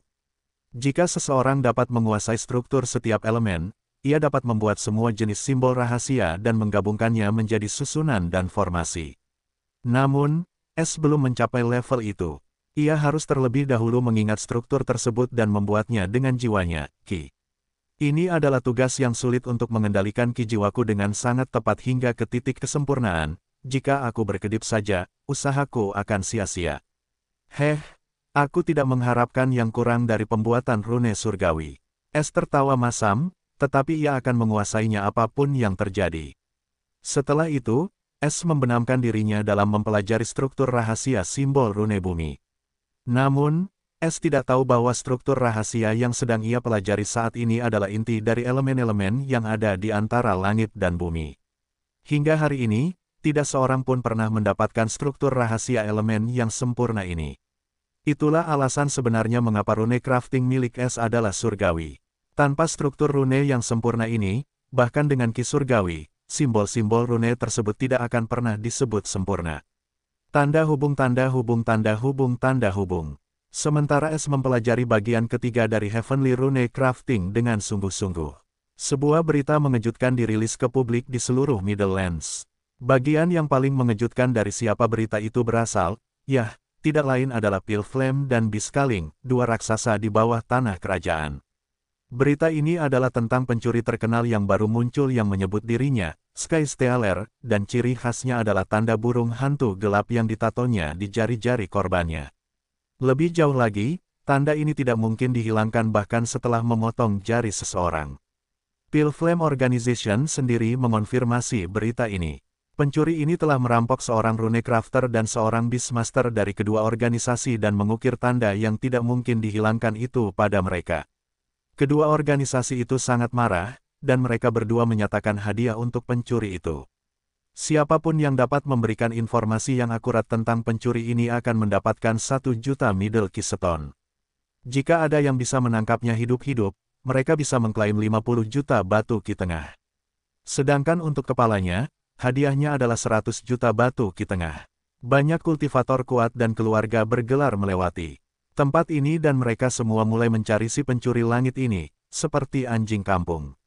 Kedua organisasi menyediakan potretnya. Tentu saja, itu adalah wajah Javier. Berita ini dirilis ke publik 1 bulan setelah Es merampok kelompok Olivia.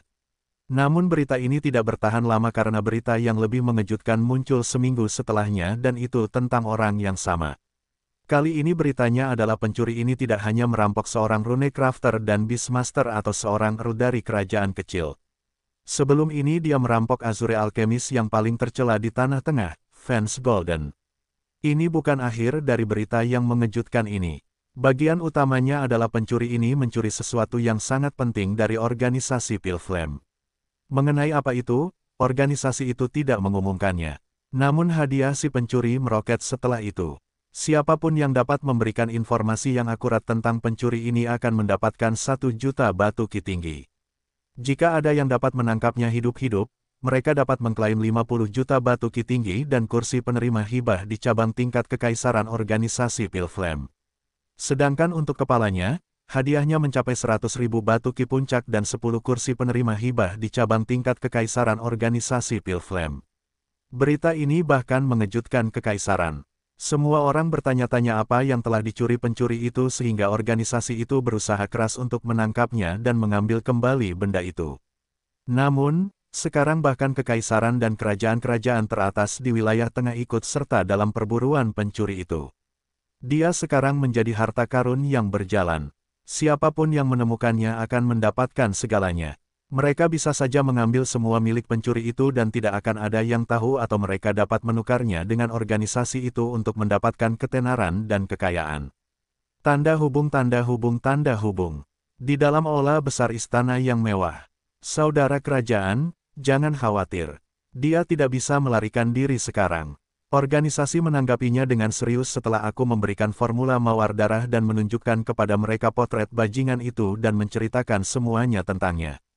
Kudengar, bahkan Master Api keluar dari kultivasinya yang tertutup rapat setelah mengetahui bahwa pencuri berhasil melarikan diri dari perbatasan langit rendah yang berubah hidup-hidup. Orang yang berbicara itu tampak seperti seorang sarjana tua. Dia tidak lain adalah Vance Golden. Bagaimana mereka bisa mempercayaimu begitu cepat? Pria parubaya yang tampan yang duduk di singgasana emas berbicara pada saat ini. Dia adalah Raja Emas dari Kerajaan Palu Emas, Gale Van Golden. Kudengar salah satu dari 5 keluarga api terlibat dan mendukung klienku. Kurasa itu adalah keluarga di balik api hijau dan wanita misterius itu. Dan tikus licin itu juga mencuri dari seorang perajin rune dari salah satu keluarga api ini baru-baru ini. Itulah sebabnya organisasi segera bertindak dan mereka bahkan mengirim utusan inti Sungai Ki untuk mencari pencuri itu. Vance berkata dengan muram, sejujurnya, dia sama sekali tidak senang dengan hal ini. Setelah kembali dari dataran rendah dengan perasaan kecewa, dia langsung melakukan kultivasi tertutup untuk meredakan kebenciannya. Karena orang itu sudah mati, apa gunanya membencinya dan membakar diri sendiri, kan? Vance baru saja keluar dari kultivasi pintu tertutupnya setelah kembali ke dirinya yang tenang ketika dia mendengar tentang pencuri Middle Land yang baru terkenal dan itu tidak lain adalah orang yang paling dia benci, Sky Stealer. Pertama, dia tidak berani percaya bahwa seseorang dapat melarikan diri dari perbatasan yang mengubah langit hidup-hidup, tetapi ketika dia melihat tanda burung hantu yang sama di poster pencarian. Vance hampir terkena stroke. Tanpa berpikir, dia pergi ke cabang organisasi di Golden Hammerhead Kingdom dan memberitahu Pillmaster di sana semuanya, termasuk informasi tentang Blood Rose dan pencuri di depan matanya yang menghilang di dalam perbatasan yang mengubah langit rendah. Pillmaster awalnya tidak mempercayainya dan mengira Vance sudah gila tetapi ketika Vance membawa Green Flame ke dalam percakapan dan menuntut untuk mengonfirmasi dengannya. Dia akhirnya bergerak ketika berita mengejutkan ini sampai ke telinga Zelda, dia juga tidak berani mempercayainya, tetapi setelah melihat poster buronan, dia harus mempercayainya. Zelda seolah-olah telah melihat hantu dan segera menghubungi bibinya Layla yang sangat sedih setelah kejadian itu dan bahkan dihukum oleh para tetua keluarga mereka. Layla terperangah, mendengar berita yang mengejutkan ini, dan melaporkannya kepada kepala keluarga yang juga merupakan kakak tertua dan ayah Zelda. Dan begitu saja, seluruh organisasi terguncang ketika kebenaran ini dikonfirmasi bahwa bocah dataran rendah berhasil melarikan diri dari formasi perbatasan yang mengubah langit tanpa melewati jalur yang mengubah langit. Sekarang hampir setiap petinggi Pilflame tahu tentang keberadaan Blood Rose dan, yang terpenting, rahasia yang menggemparkan yang dimiliki pencuri itu. Mereka dengan cepat menaikkan harga hadiahnya dan bahkan mengirim sekelompok utusan ke Tanah Tengah untuk menangkap pencuri itu hidup-hidup, sehingga mereka bisa mendapatkan rahasianya. Tanda hubung tanda hubung tanda hubung. 3 bulan berlalu dan Es tidak meninggalkan guanya. Dia sama sekali tidak tahu tentang badai yang ditimbulkannya hanya dengan memamerkan kemampuannya. Pada saat ini, Es benar-benar fokus di depan matanya. Ada benang jiwa elemen cahaya seperti jarum, yang bergerak di udara, menciptakan struktur putih yang kompleks di udara. Dua struktur putih lengkap melayang di udara di samping yang baru yang sedang dibuatnya dengan sangat hati-hati. Keringat menetes di dahi Es tetapi dia tidak kehilangan fokus dan mengendalikan benang jiwa dengan sangat hati-hati. Dengan sedikit rambut, benang jiwa bergerak di sekitar pola segitiga ketika tiba-tiba bertabrakan dengannya, dan seperti kembang api kecil, ketiga struktur itu meledak secara bersamaan. Sialan rune bumi ini, kenapa begitu sulit? Es mengumpat sambil menggertakkan giginya. Selama 3 bulan dia mencoba membentuk rune bumi tetapi selalu gagal. Tetapi kemajuannya patut dicatat karena dia dapat membentuk 2 struktur dan hanya sedikit lagi dari yang ketiga. Satu hal yang perlu disebutkan adalah dia akhirnya mencapai kemahiran tingkat rendah dalam langkah kamuflase seminggu yang lalu dan mulai mempelajari langkah mispersepsi dari seni langit mispersepsi. Aku harus pergi sekarang. Aku akan berlatih setelah menyelesaikan urusan partisipasi. Es mendesah tak berdaya. Sistem, aku ingin membeli 100 Face Deception Mask. Kata Es sambil berpikir, sama dengan 100 Face Deception Mask, item rune kelas 2. Pembelian berhasil, 50.000 TP telah dikurangi. Tanda hubung. Poin pencuri, 26.530. Sama dengan. Di mana topengnya? Es bertanya dengan bingung karena tidak ada yang muncul di ruang pencurinya. Pembawa acara, silakan lepaskan topeng 2 wajah itu. Es terkejut, tetapi dia melakukan apa yang diperintahkan dan menonaktifkan topeng 2 wajah itu sebelum melepaskannya. Sebelum dia dapat mengajukan pertanyaan lebih lanjut, tiba-tiba garis biru tua melesat dari gelabelanya. Tepat saat itu, topeng 2 wajah itu mulai bergetar dan tiba-tiba kedua wajah Javier dan Victor memudar. Setelah itu, topeng itu mulai berubah dan menjadi benar-benar hitam pekat saat permata putih muncul di dahi. Itu telah menjadi benar-benar kosong dan tanpa wajah. Es terpesona olehnya saat dia melihat topeng tanpa wajah yang bertinta ini dengan permata putih. Suara manis sistem berdengung saat ini di kepalanya. Sama dengan. Topeng penipuan 100 wajah, item rune kelas 2. Versi yang ditingkatkan dari topeng 2 wajah. Kemampuan, dapat menyelamatkan 100 wajah di permata memori kelas 1. Itu juga dapat meningkatkan dan mengurangi alam kultivasi sesuai dengan keinginan pemakainya. Alam kultivasi hanya terbatas pada kultivasi pemakainya yang sebenarnya dan tidak dapat melewati batas dasar kultivasi pemakainya sampai pemakainya masuk ke alam yang lebih tinggi. Deskripsi, dapat menipu Martial Sense of Ki Soul Martial Cultivator dan Soul Sense of Soul River Core Soul Cultivator. Peringatan, penggarap Soul Manifestation Martial Realm dan Soul Embryo Realm dapat dengan mudah melihat melalui formasi topeng ini. Wajah simpanan saat ini, 2.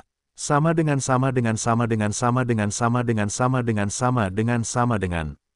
Apa yang terjadi dengan topeng 2 wajahku?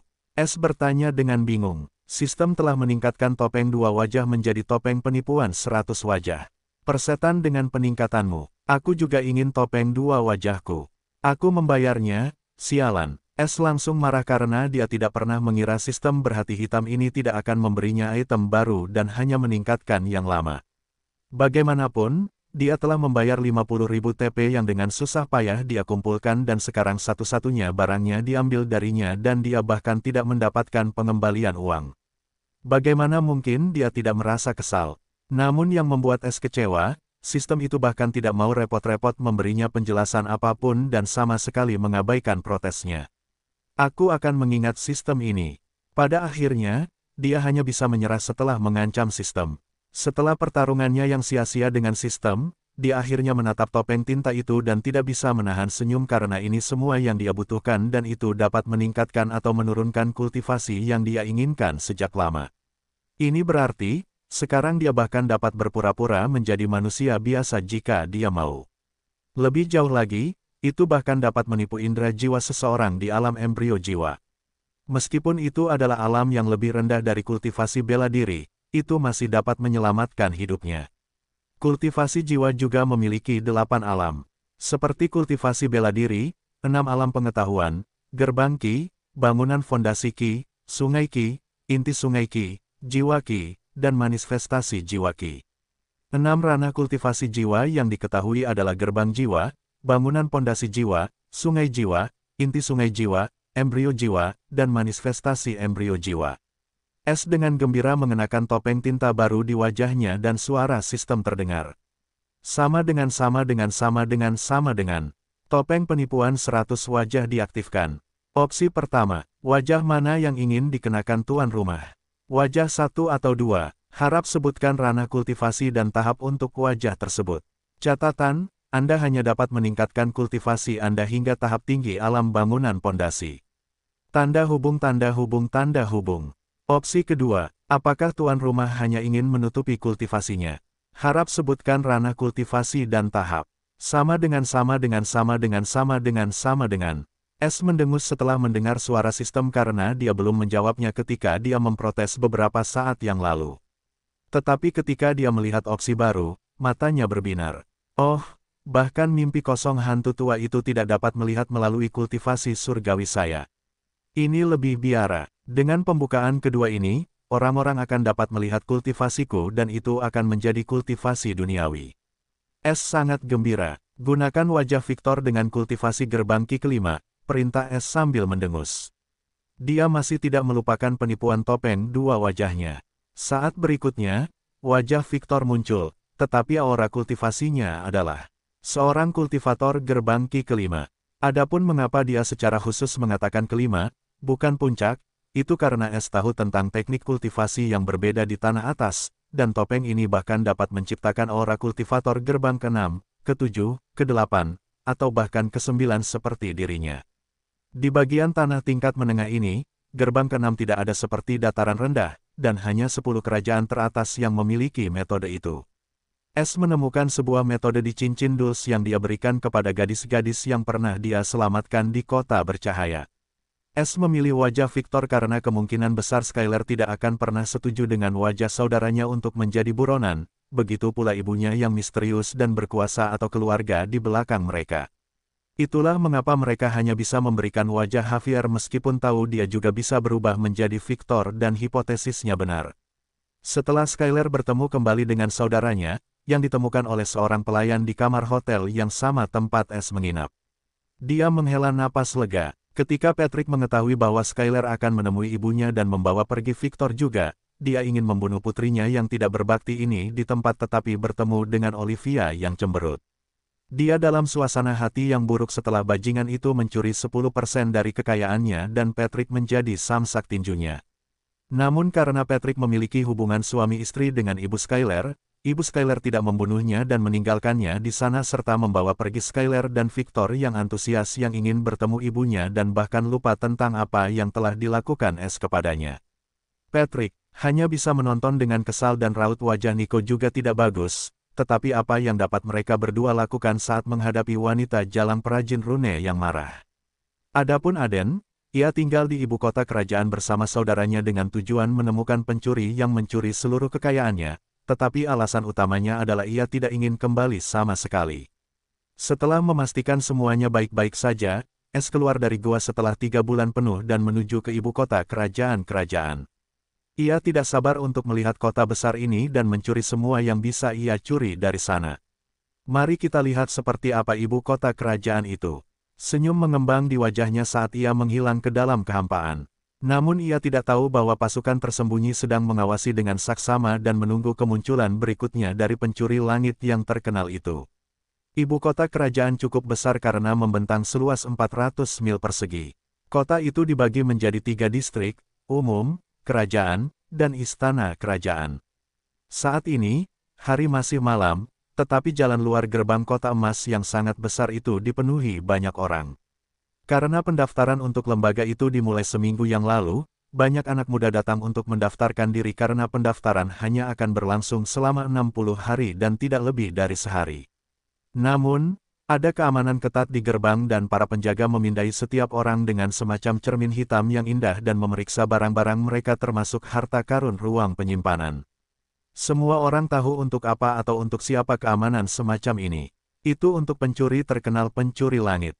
Tampaknya, pencuri itu ahli dalam penyamaran dan itu membuatnya semakin sulit untuk menemukan mengapa semua keamanan ini ditempatkan oleh organisasi itu sendiri. Hampir semua orang ingin menemukannya di bawah tanah kerajaan, dan tempat terakhir dia terlihat kebetulan adalah pinggiran ibu kota kerajaan. Banyak ahli bersembunyi di ibu kota saat ini dan mencari di seluruh kerajaan. Bahkan raja kerajaan tidak berani menyinggung siapapun dari mereka. Dia hanya bisa berdoa, agar pencuri itu tidak muncul lagi di kerajaannya atau itu akan menjadi malapetaka bagi seluruh kerajaan. Karena jika pencuri itu muncul lagi, orang-orang ini mungkin akan membunuh siapapun yang mereka curigai sebagai pencuri itu tanpa peduli pada patung mereka. 100 meter dari gerbang, di bawah bayang-bayang pohon besar, sepasang mata tajam sedang mengamati gerbang emas yang ramai di ibu kota kerajaan. Sepertinya semua keamanan ini untukku. Ada 2 pembudidaya sungai kosong yang tersembunyi di gerbang. Mereka juga mengenakan semacam harta karun di mata mereka, kemungkinan besar untuk melihat keterampilan penyembunyianku. Mereka berusaha keras untuk ini. Orang yang bersembunyi di balik bayangan itu tidak lain adalah S, yang telah mencapai ibu kota pagi ini tetapi tercengang melihat semua tindakan pengamanan. Itu sebabnya dia mengamati dan menunggu sampai malam ketika keterampilannya bahkan lebih kuat. Pertama, dia berencana untuk memasuki kota dengan penyamaran Victor tetapi berubah pikiran dan menemukan wajah lain. Mengenai menyelinap masuk, S tidak mau mengambil risiko apapun karena ia tidak tahu kapasitas harta karun sensorik itu. Ia yakin dengan topeng barunya, tetapi kemampuannya belum mencapai puncaknya dan ini memudahkannya untuk memutuskan langkah selanjutnya. Sejujurnya, S tidak mengira orang-orang ini akan menganggapnya begitu serius dan ini membuatnya semakin waspada terhadap konsekuensi tindakannya. Meskipun S sudah membayangkan hal semacam ini akan terjadi, tetapi tidak secepat ini. Dia ingin bertanya lebih jauh tetapi tidak berani berbicara sembarangan dengan siapapun karena itu mungkin terlihat mencurigakan. Sekarang aku hanya harus memilih wajah, yaitu nilai tambah karena ada banyak yang bisa dipilih di antara kerumunan yang sangat besar ini. Aku harus memilih satu orang, dan itu harus seorang anak muda yang memenuhi syarat untuk mengikuti ujian yang akan datang. S bergumam sambil mengamati kerumunan yang sangat besar itu dengan akal sehatnya. Tiba-tiba S melihat seorang anak muda dengan wajah dan tinggi rata-rata menyeret seorang gadis yang tampaknya berusia 15 hingga 16 tahun, dengan ekspresi penuh nafsu di wajahnya. Gadis itu berjuang untuk melepaskan diri dari cengkeramannya, tetapi kultivasi pemuda itu berada di gerbang ketiga dan itu membuat perjuangannya sia-sia. Hal yang paling memalukan adalah tidak ada seorang pun yang maju untuk membantunya dan semua orang mengurus urusan mereka sendiri seolah-olah mereka tidak melihat apa-apa. Senyum dingin muncul di wajah S sebelum dia menghilang di tempat. Anak laki-laki itu menyeret gadis itu ke daerah terpencil dan berkata dengan senyum penuh nafsu, "Mengapa kau berjuang? Tolonglah aku dan aku akan memberimu 1 atau 2 batu ki. Tolong lepaskan aku." Gadis itu gemetar seperti anak kucing. Dia memiliki wajah di atas rata-rata dan mengenakan pakaian biasa dengan setumpuk batu ki tergantung di pinggangnya dan hanya memiliki kekuatan kultivator gerbang kedua. Dia tampak seperti orang biasa yang datang ke sini untuk mencoba peruntungannya dalam ujian, tetapi menarik perhatian anak laki-laki penuh nafsu ini dan tidak berdaya untuk melakukan apapun karena dia sendirian dan tidak ada yang mau membantu orang biasa seperti dia. Namun, pikiran anak laki-laki itu dipenuhi dengan pikiran jahat saat dia mengabaikan permohonannya dan bergerak maju untuk merobek pakaiannya tetapi sebelum dia bisa menyentuhnya, wajah gadis itu yang ketakutan tiba-tiba berubah dingin. Anak laki-laki itu tampaknya merasakan sesuatu yang salah karena dia ingin menjauh dari gadis itu tetapi sudah terlambat karena belati tajam sudah menusuk ke jantungnya dan itu dilakukan oleh gadis yang tampak tidak bersalah itu. Mata anak laki-laki itu terbuka lebar karena tidak percaya saat dia merasakan darah hangat mengalir keluar dari lubang dan kesadarannya mulai menurun. Siapa? Sebelum dia bisa mengatakan sepatah kata pun, gadis itu dengan dingin memutar belati itu dan dia mati begitu saja. Semua sampah harus mati tanpa ampun. Gadis itu mencibir dingin sebelum dia mengambil karung batu ki dari mayat anak laki-laki itu dan pergi sambil bersenandung. Tidak seorang pun bisa tahu dari tatapannya bahwa gadis kecil yang tidak bersalah ini baru saja membunuh seseorang dengan begitu mudahnya. Namun, dia tidak berpikir seseorang sedang menonton semua pemandangan ini dari bayang-bayang dengan penuh minat. Tentu saja, S yang mengikuti mereka berdua ke sini. Sejak awal, dia tahu kultivasi gadis ini sebenarnya ada di gerbang kelima tetapi dia menggunakan semacam keterampilan untuk menutupinya. Kau tidak bisa menilai seseorang dengan mata manusia biasa di dunia kultivasi ini. Es terkekeh pelan dan bergerak menuju mayat yang kaku itu. Bajingan sepertimu pantas mati seperti ini. Es bergumam pada dirinya sendiri sambil menatap mayat pemuda itu dengan dingin. Setelah memastikan tidak ada seorang pun di sekitar, Es melepaskan topeng penipuan 100 wajah dan dengan cepat memindai mayat pemuda itu dengan formasi kelas 2-nya. Permata perak pada topeng itu bersinar selama 10 detik. Sama dengan. Wajah 3 telah berhasil direkam dalam permata memori. Sama dengan. Es mendengar pemberitahuan sistem dalam benaknya dan permata perak itu juga berhenti berkilauan dan kembali ke keadaan tidak aktifnya. Aktifkan wajah 3 dengan basis kultivasi gerbang kelima. Es mengenakan kembali topengnya dan memerintahkan sistem. Dengan kilatan cahaya perak, Es telah berubah sepenuhnya menjadi pemuda yang sudah mati itu. Dia tidak tahu namanya, dia juga tidak peduli. Karena dia sendirian dan dengan sifatnya yang buruk, temannya akan berada dalam satu nomor. Dia juga tidak tertarik dengan ingatannya. Mengenai gadis yang membunuhnya, Es tidak berencana untuk bergaul dengannya dan sangat kecil kemungkinannya dia akan bertemu dengannya di kota besar ini. Tetapi jika itu terjadi, kemungkinan besar, dia tidak akan mengingatnya dan dengan kultivasinya yang lebih tinggi, dia akan mengira itu adalah orang lain karena tidak ada yang bisa kembali dari kematian dengan kultivasi seperti ini. Setelah Es selesai dengan penyamarannya dan mengenakan jubah hitam baru, dia mengambil beberapa kayu kering dari dekat dan membakar anak laki-laki pemuda itu.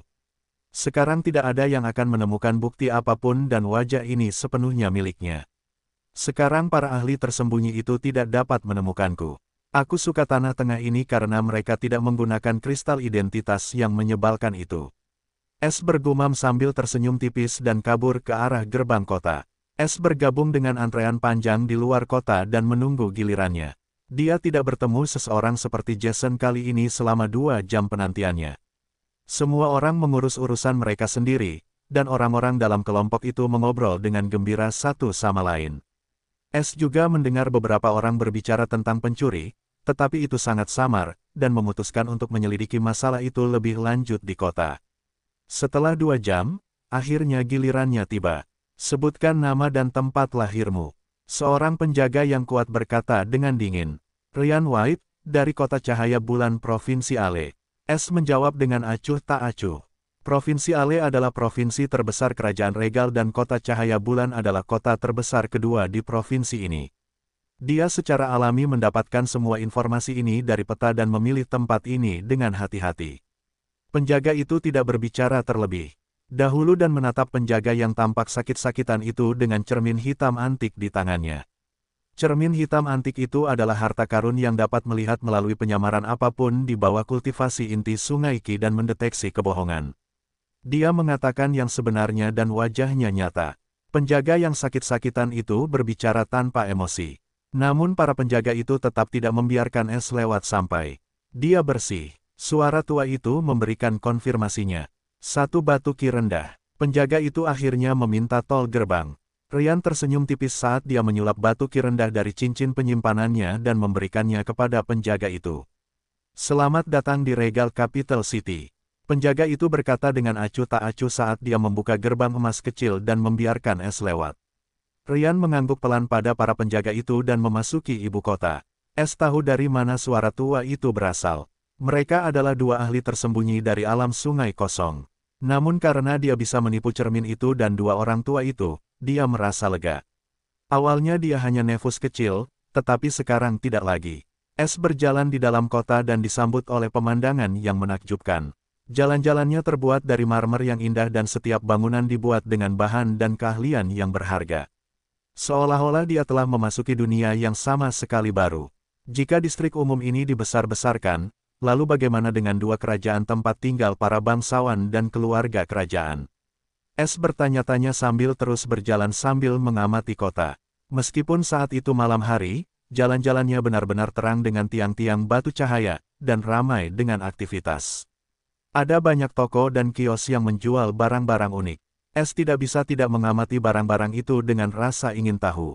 Dalam perjalanannya, mata Es tiba-tiba terpaku pada sebuah potret yang tergantung di luar toko kain dan matanya menyipit.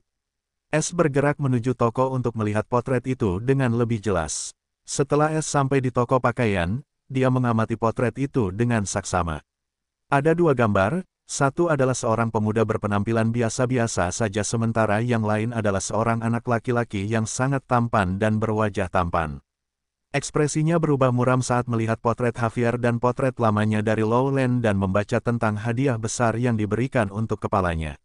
Sepertinya wanita dan alkemis tua itu mengetahui aku masih hidup dan menceritakan semuanya kepada organisasi Pilflame.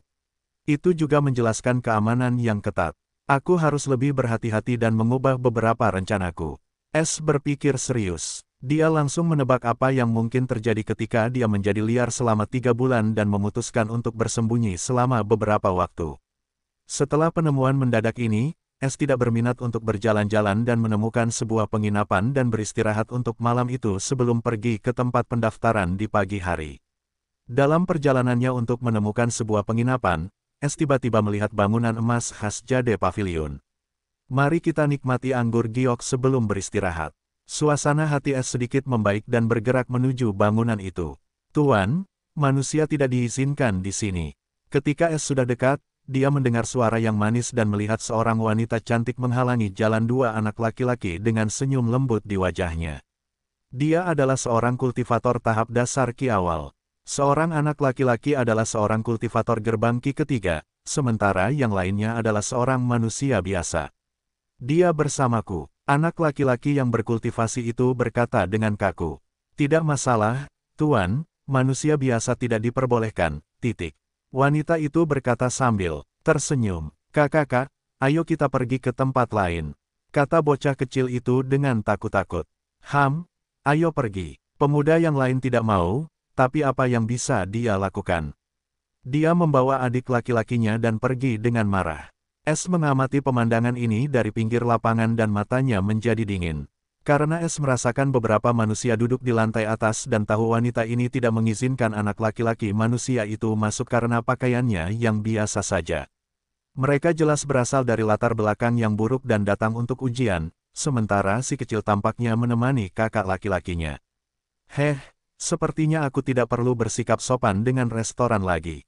Kilatan dingin melintas di matanya. Tuan, selamat datang di Jade Pavilion. Silakan pergi ke lantai 2. Wanita itu berkata sambil tersenyum. Dia melihat Ryan memperhatikan pertengkaran itu sejak lama tetapi tidak peduli. Ryan mengangguk sambil tersenyum saat dia dengan acuh tak acuh memasuki Jade Pavilion sebelum pergi ke lantai 2.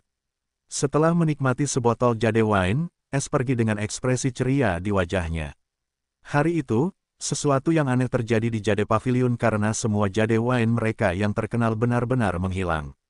Manajemen terkejut dan tidak tahu alasannya, seseorang mencurinya. Namun, tidak ada yang mencurigai pencuri langit yang terkenal itu karena dia tidak akan pergi hanya dengan anggur jika itu dia. Di mata semua orang gila itu tidak takut pada siapapun dan mencuri segalanya. Tidak peduli siapa Anda atau apapun Anda. Itulah sebabnya pencuri anggur ini terinspirasi oleh orang itu. 1000 tong anggur ini akan bertahan lama. S dengan gembira melihat 1000 tong giok putih di tempat pencurinya dan menyeringai. Pavilion giok hanya memiliki susunan yang mengkhawatirkan yang melindungi tempat penyimpanan bawah tanah mereka di mana tong-tong anggur ini berada dan tidak ada yang memperhatikan dia mencurinya. Mengenai mencurigainya, dia tidak peduli karena tidak ada yang akan tertarik pada pencuri anggur. S akhirnya menemukan sebuah penginapan dan menyewa kamar terbesar selama 4 bulan dengan 40 batu ki rendah. Harga ini terlalu mahal bagi orang biasa yang datang ke sini, tetapi bagi S, itu bukan apa-apa. Karena setelah dia mencuri cincin penyimpanan Olivia, kekayaannya sekarang dapat menyaingi sebuah kerajaan. S masih memiliki banyak cincin penyimpanan yang disegel. Dia tidak ingin membuang-buang TP untuk mereka karena tidak sepadan. Dia berencana untuk menahan mereka sebelum dia menemukan metode lain untuk menghilangkan tanda ki. S berdiri di depan jendela di kamarnya, dia sedang melihat jalan-jalan yang terang di Regal Capital sambil bergumam dengan senyum tipis, tempat yang sangat ramai, cocok untuk pencuri. Tanda hubung tanda hubung tanda hubung. Istana Kerajaan Agung Regal dapat dilihat dari distrik kerajaan, dan hanya keluarga kerajaan yang tinggal di Istana Agung ini. Saat ini di dalam aula pertemuan yang mewah di Istana Kerajaan. Sebuah meja giok emas sepanjang 10 meter dengan ukiran yang indah diletakkan di tengah aula besar dengan kursi-kursi yang serasi di sekelilingnya. Namun kursi utama sangat berbeda dari yang lain. Kursi itu sangat redup, karena simbol serigala bersayap terukir di atasnya yang tampak sangat jelas. Ini adalah kursi Raja Kerajaan. Seorang pria tampan dengan rambut hitam panjang sedang duduk di kursi ini saat ini. Ia mengenakan jubah polos, namun udara di sekitarnya seolah-olah ia tidak dapat dijangkau dan menyendiri.